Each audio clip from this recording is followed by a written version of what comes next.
de rejet sur toi. Partout où tu passes, tu n'es pas aimé. Shalom, shalom à tous. J'ai un message pour toi dans le nom de notre Seigneur Jésus-Christ. Aujourd'hui, j'aimerais te parler de Léa. Léa, la femme rejetée. Léa, qualifiée d'avoir les yeux délicats. Alléluia, gloire. Dans Genèse 29, on découvre Jacob. Un Jacob qui est fou amoureux, qui tombe fou amoureux et qui rencontre Rachel. Il est épris d'amour. Mais voilà que, alors qu'il rentre dans la famille de Rachel et qu'il rencontre Laban, son beau-père, eh bien, il va demander la main de Rachel. Et puis, il se rend compte qu'après avoir travaillé 7 années, on va, au lieu de lui donner Rachel comme convenu, on va lui donner Léa parce qu'elle est l'aînée. Donc Léa va se retrouver, malgré elle, dans ce trio infernal. Elle va se retrouver, malgré elle, à cause de son père qui va l'emmener auprès de Jacob, mariée à un homme qui ne l'aime pas. Donc Léa, elle est victime. Léa, on lui impose des choses. Léa, c'est la femme rejetée.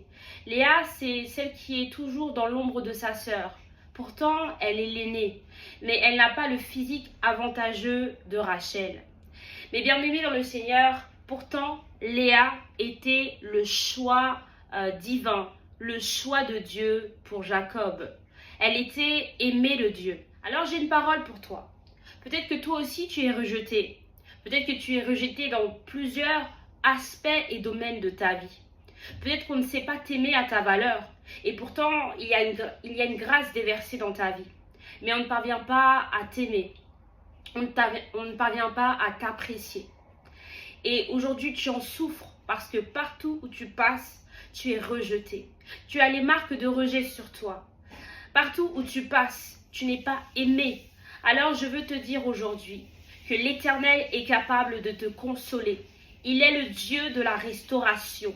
Il est capable de te restaurer. Il est capable de te relever. Il est capable de te guérir. Et tu seras aimé. Tu as le droit au bonheur. Tu as le droit d'être aimé. Alléluia, gloire. Léa était le choix de Dieu comme nous l'avons dit. Et Dieu va lui donner la grâce de la fécondité. Elle va donner à Jacob 7 enfants. Tandis que sa sœur, qui est beaucoup plus gracieuse, beaucoup plus belle physiquement, eh bien, est stérile.